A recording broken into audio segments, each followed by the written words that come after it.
एक नए स्कूल में जाने पर इस बच्चे को स्कूल के सस्ते गुंडे परेशान करने लगते हैं, लेकिन ये उनकी सबसे बड़ी गलती साबित होती है क्योंकि उन्हें रत्ती भर भी अंदाजा नहीं था कि जिससे वो पंगा ले रहे हैं। उस बच्चे को पुराने स्कूल से निकाला ही इसी वजह से गया था क्योंकि वहाँ के बच्चों को मार मार कर उसने वहाँ सबका जीना हराम कर रखा था। अब असल में ये सब शुरू उस दिन हुआ था जिस दिन जीहुन ने क्लास में लड़ाई करके अपनी क्लास के एक बच्चे को बहुत बुरी तरह से मारा था और उसके दांत और जबड़े के साथ साथ उसकी पसलियां भी तोड़ दी थी। ये सारी चीजें प्रिंसिपल के टॉलरेंस से पूरी तरह से बाहर हो गई थी और इसीलिए उन्होंने जीहुन की बहन जीहेई को अपने स्कूल में बुला लिया था। अब क्योंकि जीहुन और जीहेई के पेरेंट्स नहीं थे, इसीलिए जीहेई ही जीहुन की गार्डियन थी। अब अभी के लिए प्रिंसिपल जीहुन के कारनामे के बारे में जीहेई को बताती है और क्योंकि ये सारी चीजें एक तरह से अटेम्प्ट टू मर्डर थी, इसीलिए वो प्रिंसिपल अब जीहुन को अपने स्कूल में नहीं रख सकती थी। तो वो जीहुन को किसी ऐसे ही स्कूल में भेजने को बोलती हैं जो कि बिल्कुल उसी के तरह के बच्चों के लिए हो। अब किस्मत से पास में ही एक ऐसा स्कूल मौजूद भी था जिसका नाम डीहुन हाई था, जहाँ के सारे बच्चे बदमाश थे और उनमें से कुछ तो क्रिमिनल एक्टिविटीज तक में इन्वॉल्व थे।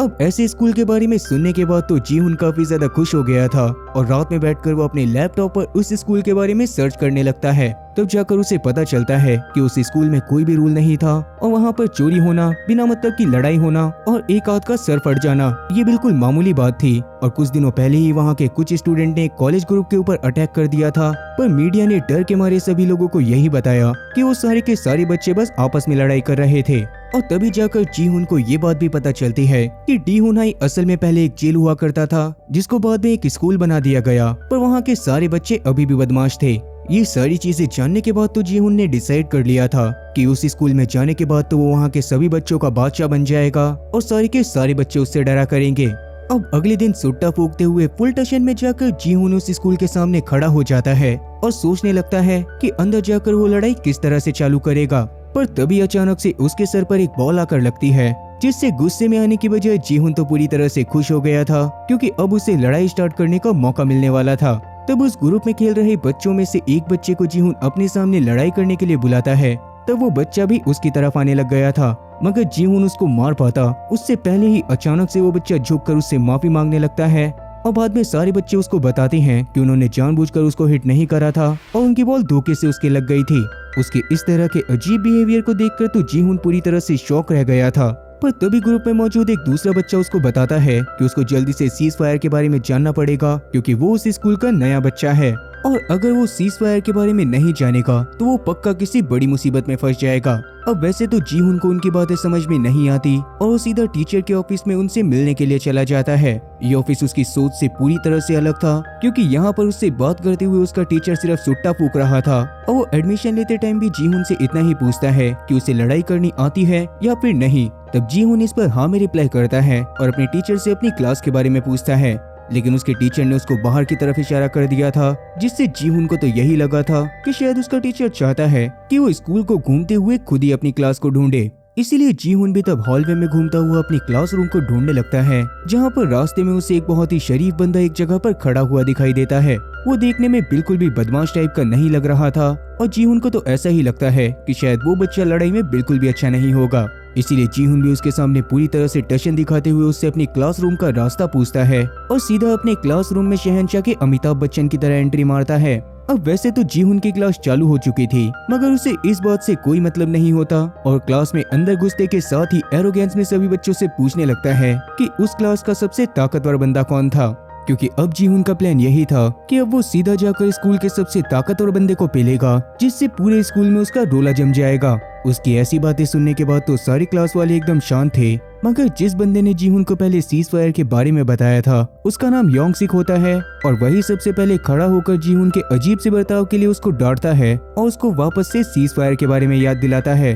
अब वैसे तो जीहुन के पल्ले में ये सारी बातें अभी भी नहीं पड़ी थी और योंग सिक से लड़ाई के बारे में पूछ रहा था। ये बातें सुनने के बाद तो योंग सिक को हंसी आ जाती है, मगर उसके आगे कुछ बताने से पहले ही वहाँ पर लंच हो जाता है और सारे बच्चे बाहर निकल जाते हैं। तब योंग सिक भी अपने साथ जीहुन को स्कूल में घुमाने के लिए ले गया था, जहाँ पर सबसे पहले तो वो उसको अपने साथ बेसमेंट में ले जाता है, जहाँ पर बहुत सारे बच्चों के साथ साथ काफी सारे टीचर भी इकट्ठा हो रखे थे। उन सभी लोगों के बीच में दो स्टूडेंट बहुत बुरी तरह से लड़ाई कर रहे थे और एक दूसरे को लगातार मारे जा रहे थे। तब स्टूडेंट और टीचर उनको चीयर करते रहते हैं और वैसे वो लोग सिर्फ उन्हें चीयर नहीं कर रहे थे, उन लोगों ने उन बच्चों के ऊपर पैसे भी लगाए हुए थे और यही डेहुन हाई स्कूल का अंडरग्राउंड फाइटिंग क्लब था। और इन्हीं फाइट्स में जीतने वाले बंदों को फाइनल 16 में भेजा जाता था, जो कि स्कूल के सबसे खतरनाक 3 फाइटर से लड़ा करते थे। और उन तीनों से जीतने के बाद स्कूल का कोई भी बच्चा स्कूल के सबसे बड़े टाइटल यानी कि टॉप डॉग के टाइटल को हासिल कर सकता था। अब वैसे इसके नाम पे मत जाओ, क्योंकि ये टाइटल सच में काफी ज्यादा रिस्पेक्टफुल था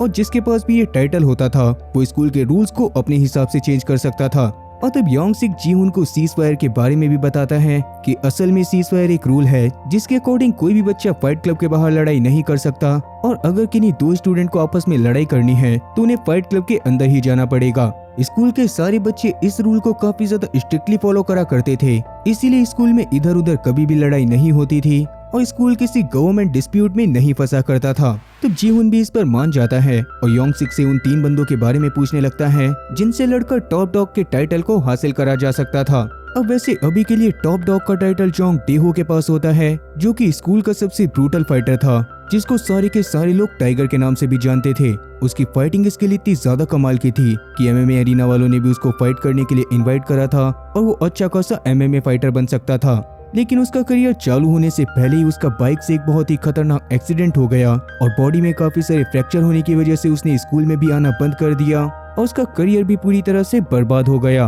अब उसके अलावा कॉलेज में सबसे खतरनाक 3 बंदे जो मौजूद थे उसमें से सबसे पहले का नाम पाक कीटे होता है, जो कि स्कूल के जूडो क्लब का कैप्टन और साथ ही एक बहुत ही बढ़िया नेशनल यूथ एथलीट भी था। उसके अलावा जो दूसरा बंदा था उसे पागलों का सरदार भी बोला जाता है, जिसका असली नाम किसी को भी नहीं पता था और सब लोग उसको हॉट डॉग के नाम से जानते थे, क्योंकि अरीना में लड़ाई करते समय हमेशा वो किसी जानवर की तरह लड़ता था। असल में एक समय पर उसकी फैमिली को उसकी आंखों के सामने ही कुछ लोकल गैंग वालों ने जान से मार दिया था और उसके बाद से ही वो पूरी तरह से कठोर हो गया था। और रही बात तीसरे बंदे की, तो तीसरा बंदा सच में काफी ज्यादा शांत था, जिसका नाम क्वान चैंगसिक था और वो सियोल का एक बहुत ही बढ़िया फाइटर था। उसके शांत नेचर की वजह से सभी लोग उसको काफी ज्यादा पसंद करते थे और लड़ाई के दौरान 56% टीचर उसके ऊपर ही अपनी बैटिंग लगाया करते थे। अब क्योंकि स्कूल में टाइगर मौजूद नहीं था, इसीलिए जीहुन को इन्हीं 3 लोगों से लड़ाई करके उन लड़ाइयों को जीतना पड़ेगा, जिसके बाद ही उससे टॉप डॉग का टाइटल मिल जाता। ये बात सुनने के बाद तो जीहुन तुरंत ही इस पर तैयार हो जाता है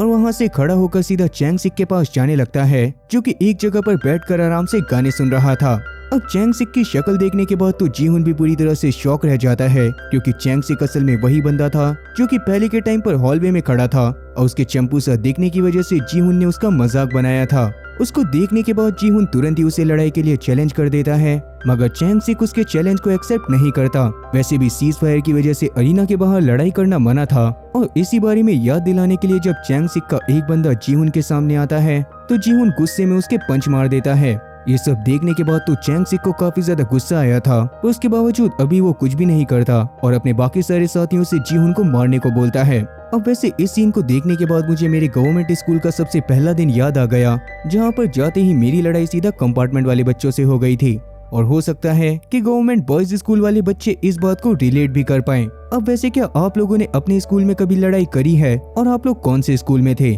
मतलब कि गवर्नमेंट या फिर प्राइवेट? कमेंट सेक्शन में इस बारे में जरूर बताना। खैर चैंगसिक के सारे दोस्त आकर अब जीहुन से लड़ाई करने लग गए थे और जीहुन भी उन्हें बहुत बुरी तरह से मारे जा रहा था, मगर काफी देर लड़ाई करने के बाद वो बहुत बुरी तरह से थक जाता है और तभी एक बच्चा उसके सर के ऊपर पीछे से बोतल मारकर उसको बेहोश कर देता है, जिसके बाद उन लोगों ने उसकी पैंट उतार दी थी और उसकी वीडियो बनाने लग गए थे। फिर जैसे ही वो लोग जीहुन के हेलो किटी के अंडरवेयर को देखते हैं तो सबसे पहले तो उसका मजाक बनाते हुए उसके वीडियो को स्कूल के ग्रुप में शेयर कर देते हैं और बाद में उसका निक नेम किटी पैंटी रख दिया जाता है। अब इन सभी चीजों ने कहीं न कहीं जीहुन को एक तरह से सदमे में डाल दिया था और उस दिन हीची के काफी बार बोलने के बावजूद भी ना तो वो अपने कमरे से बाहर आया था और ना ही उसने खाना खाया था। अब अपने पहले ही दिन पर अपनी खोई हुई इज्जत को वापस से पाने के लिए वो अगले दिन योंगसिक के पास जाता है और उसको बताता है कि अगर चैंगसिक उससे अकेले लड़ाई करने के लिए मान जाता तो वो पक्का चैंगसिक को हरा देता। ये बात जानकर योंगसिक उसको बताता है कि उन तीनों फाइटर से लड़ने के लिए उसे सबसे पहले फाइट क्लब में 5 राउंड को लगातार जीतना पड़ेगा और उसके बाद ही वो टॉप 16 फाइटर के अंदर आ सकता था, जिनको ही बाद में उन तीनों फाइटर से लड़ने का मौका दिया जाएगा।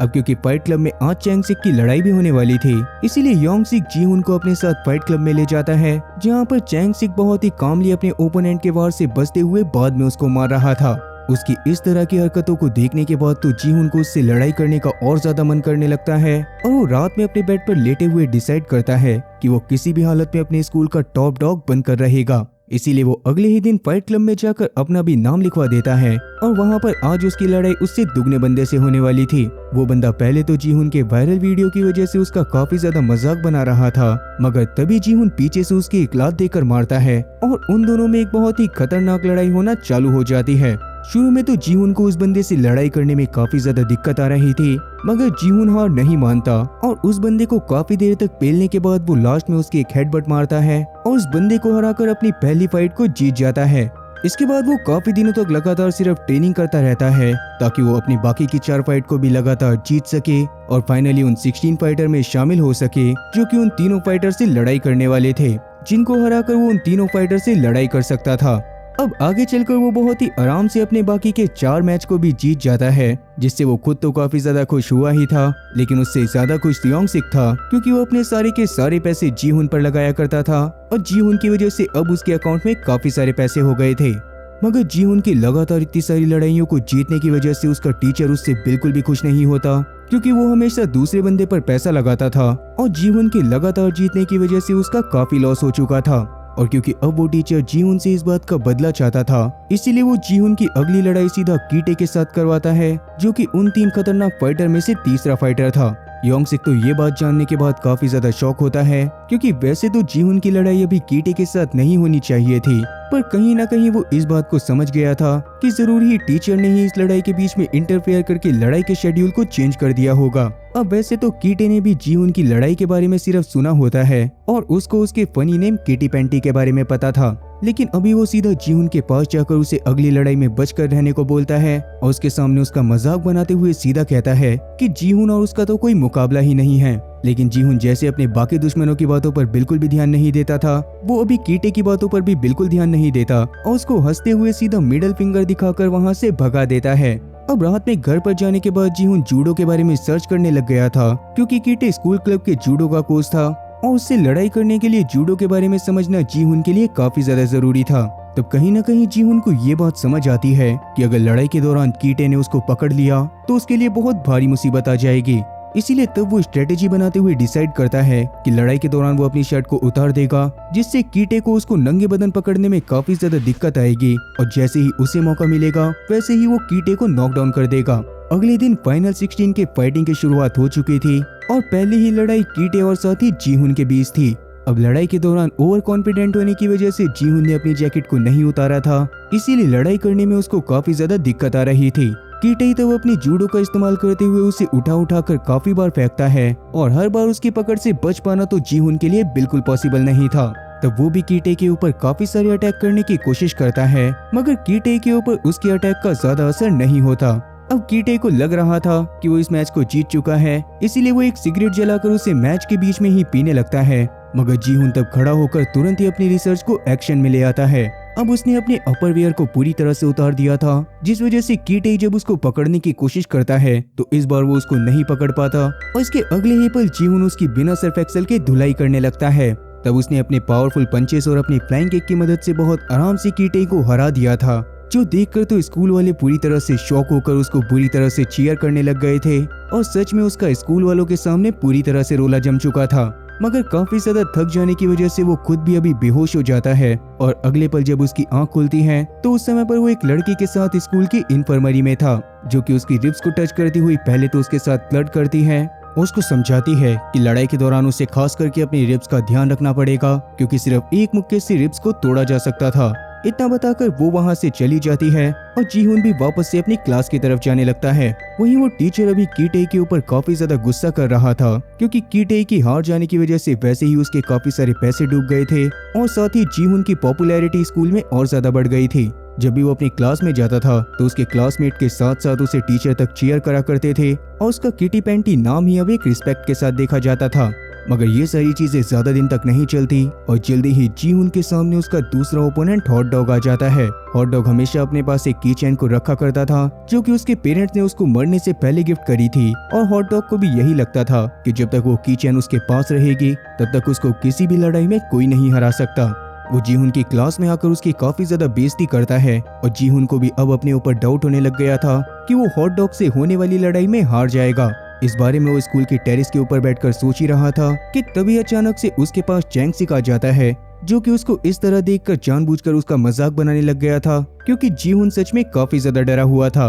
मगर उस समय पर चैंग सिक के मजाक बनाने की वजह से जीहुन के अंदर लड़ाई करने की एक और आग जलने लगती है और अब वो किसी भी हालत में हॉट डॉग को लड़ाई में हराकर चैंग सिक से लड़ाई करना चाहता था। अब जिस दिन उसकी हॉट डॉग से लड़ाई होने वाली होती है तो उस समय पर सारे के सारे लोग फाइटिंग अरीना में पूरी तरह से शांत थे और उन्हें समझ में नहीं आ रहा था कि इस बार की लड़ाई को कौन जीतेगा। तब लड़ाई के दौरान सबसे पहला अटैक खुद जीहुन करता है, जिसके अटैक से हॉट डॉग दूर जाकर गिरता है। मगर अगले ही पल उसने जीहुन के ऊपर भी एक बहुत ही खतरनाक अटैक करा था, जिससे जीहुन भी जमीन पर जा गिरता है। उसे समझ आ रहा था कि हॉट डॉग के अंदर सच में काफी ज्यादा जान है और उससे लड़ाई करना इतना ज्यादा आसान नहीं होने वाला। अब हॉट डॉग जल्दी इस फाइट को खत्म करना चाहता था, इसीलिए वो अपने फाइनल अटैक की तैयारी करने से पहले सबसे पहले अपने माँ बाप से प्रे करता है और बाद में जीहुन के ऊपर लगातार अटैक करना चालू कर देता है। जीहुन की हालत भी इससे काफी ज्यादा खराब हो गई थी, मगर जीहुन की किस्मत अच्छी होने की वजह से हॉट डॉग की कीचेन कहीं पर खो जाती है और वो काफी ज्यादा परेशान होते हुए उसी कीचेन को ढूंढने में लग जाता है।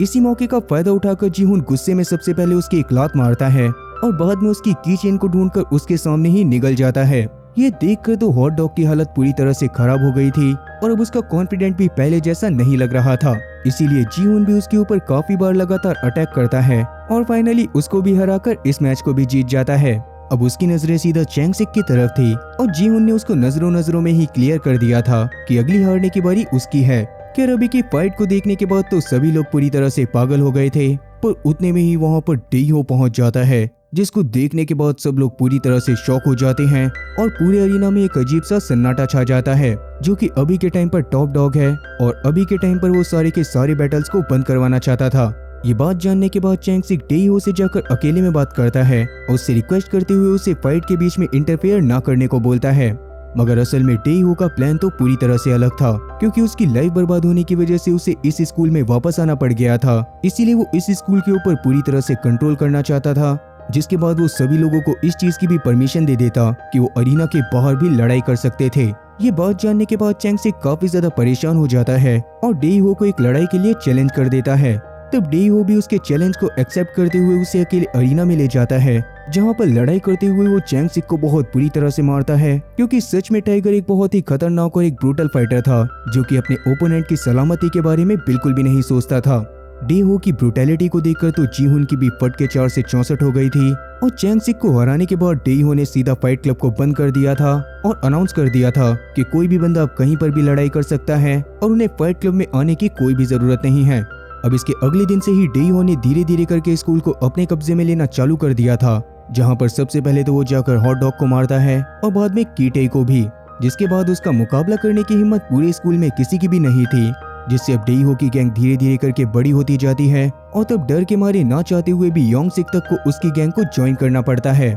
जीहुन की भी अभी उससे डायरेक्टली बात करने की कोई भी हिम्मत नहीं थी और अभी के लिए रोज रोज वो बस उसके बढ़ते हुए आतंक को देखते जा रहा था। पर क्योंकि डेइहो की टीम में कुछ बंदे ऐसे भी थे जो कि जीहुन की पॉपुलैरिटी की वजह से उसको बिल्कुल पसंद नहीं करते थे, इसीलिए वो डेइहो को उसके खिलाफ भड़काना चालू कर देते हैं और तब डेइहो भी गुस्से में योंग सिक से ही जीहुन को ढूंढ कर लाने को बोलता है। तब योंग सिक जीहुन को ढूंढने का नाटक तो करता है, पर क्योंकि कहीं ना कहीं वो जीहुन को किसी भी मुसीबत में नहीं डालना चाहता था, इसीलिए चुपके से वो उसके पास बाथरूम में जाकर उसको डेइहो के प्लान के बारे में बता देता है और उसको अगले दिन से स्कूल में ना आने को बोलता है, क्योंकि हो सकता था कि डेइहो शायद उसको गुस्से में जान से भी मार दे। पर तभी अचानक से उन्हें बाहर से डेइहो की आवाज आती है और वो दोनों डरते हुए बाथरूम में छुप जाते हैं। हालांकि डेइहो ने उन दोनों की बातें सुन ली थी, मगर अभी वो जानबूझकर उन दोनों को कुछ भी नहीं कहता और अपने एक बंदे के साथ वहां से बाहर चला जाता है। योंग सिक को इस बारे में अंदाजा नहीं था कि डेइहो ने उसकी बात को सुन लिया है, इसीलिए वो डेइहो के पास जाकर योंग सिक के बारे में झूठी झूठी बातें बताने लगता है,